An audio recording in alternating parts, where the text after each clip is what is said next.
Pilato ha fatto un errore imperdonabile, o per paura di perdere il suo prestigio di governatore, o per debolezza e superficialità.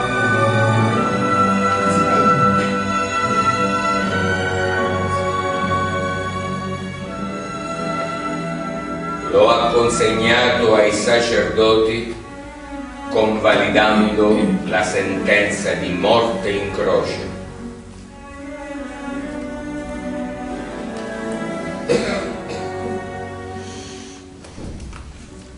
Spesso egli ripenserà a quei momenti, a quell'innocente morto in croce, alla sofferenza della madre, e il suo cuore si rattrista.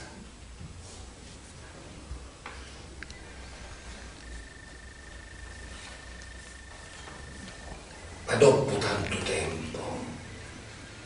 tempo non ricordo di più Galileo che io fece crocifiggere. Un ricordo è sempre più confuso. Eppure ancora io incubi. Ma tanto mi passa a decisione più saggia. E i capi, o popolo, io volevo un crocifisso, e io che potevo fare? Io affermava di essere il re, ma del re c'era solo Cesare.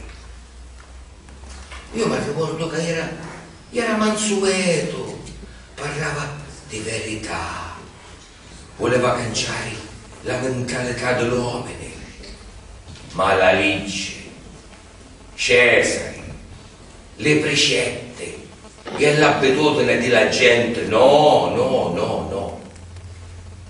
È inutile che mi cardacio, è inutile.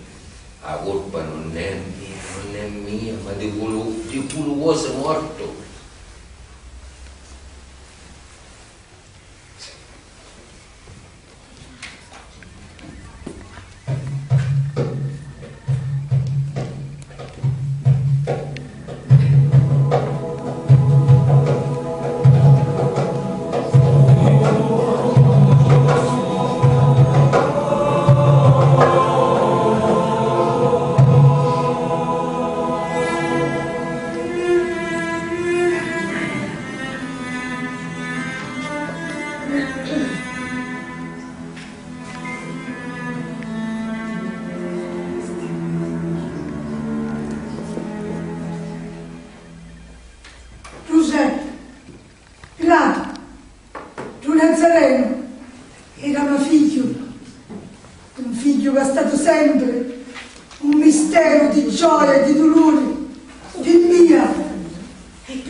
Io ero convinto che era innocente. Feci in tutti i modi di salvarlo, o posto di Barabba, vero delinquente. Sì, ero presente, con la disperazione in tal cuore, quando lo consegnasti. E quanto fu umiliante il tuo baratto, quanto doloroso l'accanimento di tutti contro mio figlio.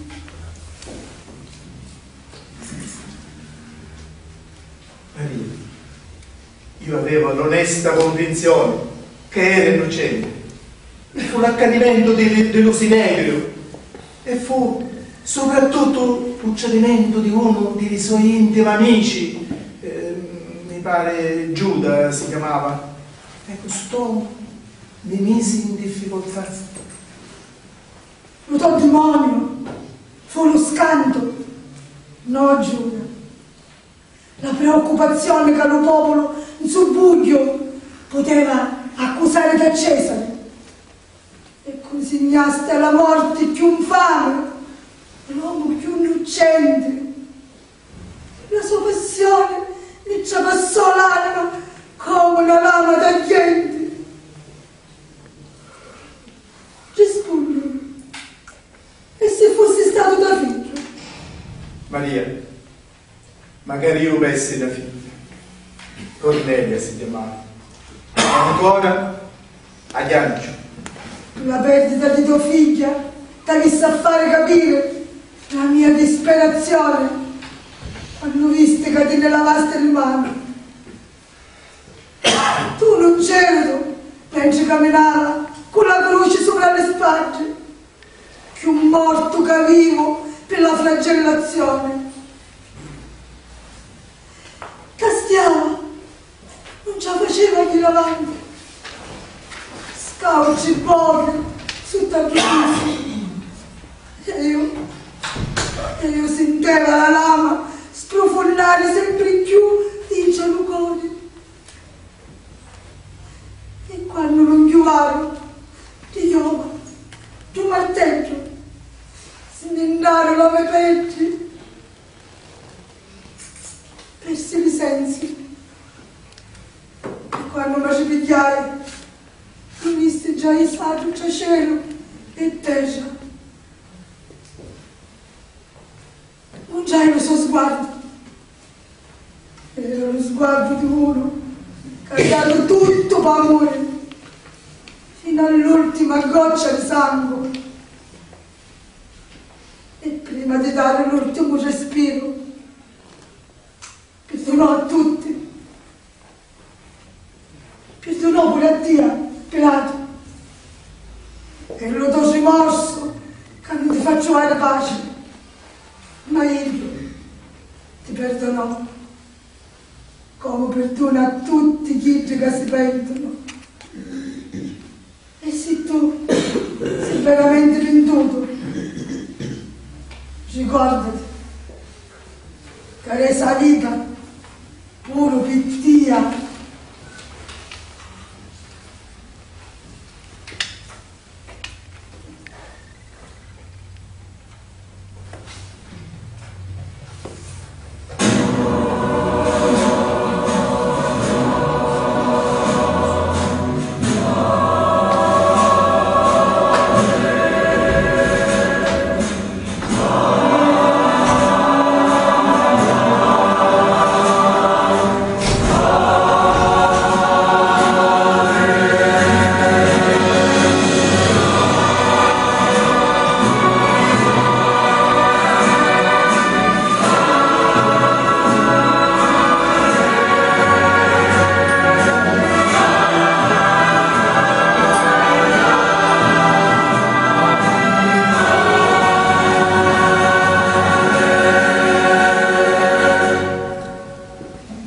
Dentro la reggia c'è fermento.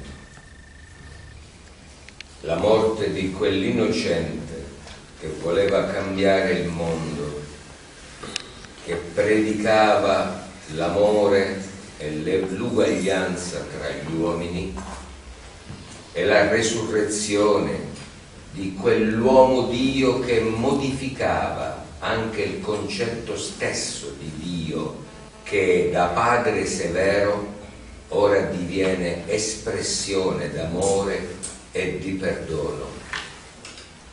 Adesso era divenuto lievito per i suoi seguaci che crescevano di giorno in giorno.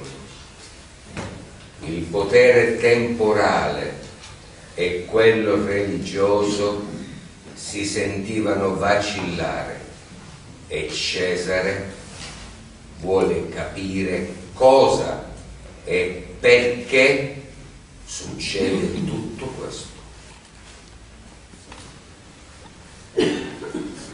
Forse Pilato sbagliai a condannare l'ebreo e perché sapete da sua bocca come erano le cose. Ah, Cesare, dici il prima possibile, dato che mi mandaste a chiamare, ma perché mi chiamaste? Ti voglio parlare di cose serie, sono preoccupato. Viene una faccenda che si sta allargando e pare il colpatore. Cesare, ma quale faccenda? Di quale diceria parli? La gente è orgogliosa di Dio, della tua potenza e ti ammira. Tu sai che io ti parlo sempre con la verità è stato sempre fedele a te. È vero, e io ti chiamai per questo, che voglio una conferma di Dio, di un fatto che è successo tanti anni fa, di cui ti occupasti tu quando eri in servizio in Palestina. L'uomo di Galilea, lo profeta crocifisso, lo re dei Giudei, mi perseguita, magari cade, no palazzo di Cesare. Pilato, che ti dica? Tu eri preoccupato. Che sta succedendo? Ma dire qualcosa? O capisci di che parlo io? Sì, Ego diceva di essere Dio, figlio di Dio, diceva di essere il re, ma era inesaltato, non era pericoloso. Visti che c'era lo Sinedrio accanito, erano addannati, volevano la sua morte, non lo si mettere contro di Iddi. Cesare, uffici magari di Dio.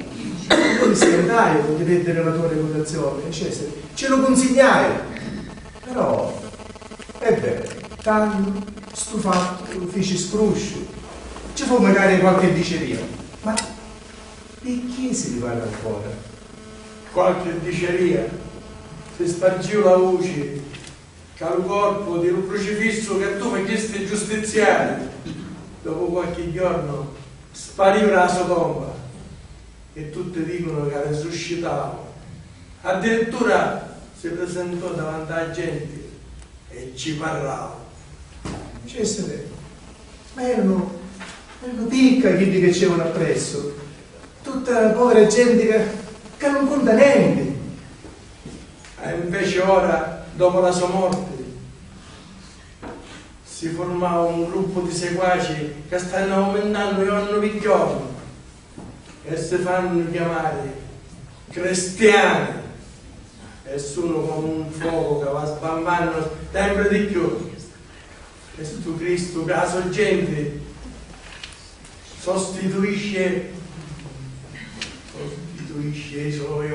ogni divinità, cancella i nostri dei e lo stesso imperatore. Perciò anche la mia autorità viene seriamente compromessa. L'ebreo crocifisso diventò una minaccia per l'uomo impero. E chiesto di chiamare per farti capire quale male ha fatto. Cesare, ma io uffici magari di te, io mi preoccupai di perdere la tua fiducia e la tua stima e mi scandai magari per mia per tutta sta situazione.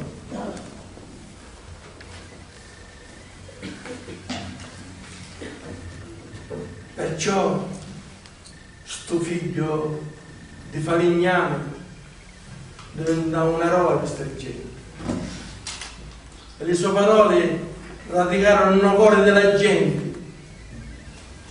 Ha voluto cancellare il dettato della legge, dell'ubile e della religione.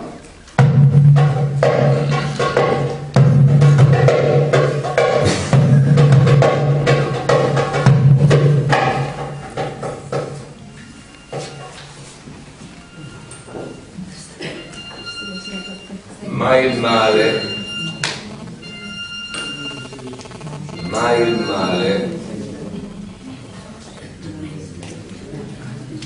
il male alligna ancora nel mondo. Persecuzioni, guerre, prepotenze, fame e indifferenza condannano a morte ogni giorno Cristo. La croce ora è innalzata sopra la scorza del mondo. L'indifferenza inchioda le braccia distese e l'egoismo mette il secondo chiodo. L'odio incatena i piedi e restiamo appesi alla miseria sopra questo Golgota di peccati si crocifigge l'umanità.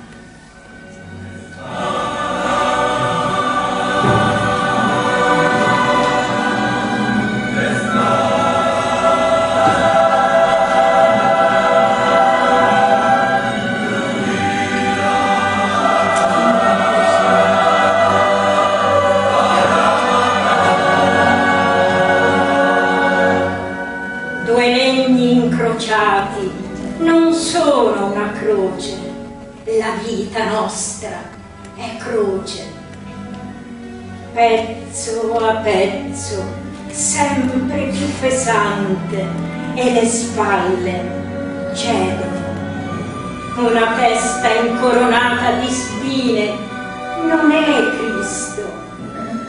Sull'anima della gente i giorni intrecciano spine. L'umanità è Cristo, mani e piedi inchiodati non sono il martirio.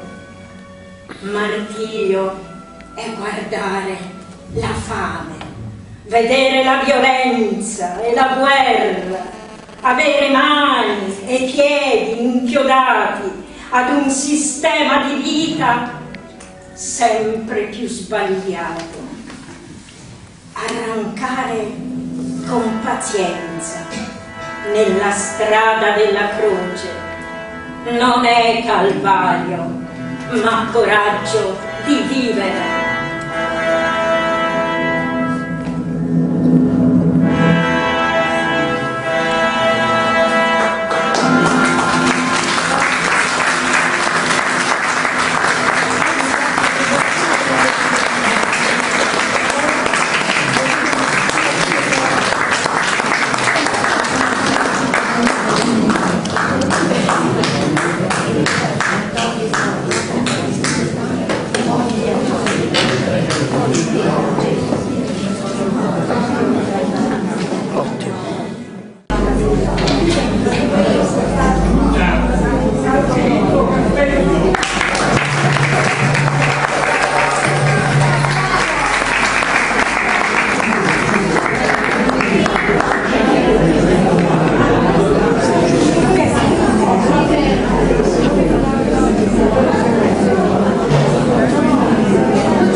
Il narratore è Jorge Fuori Campo, Elio Gnano.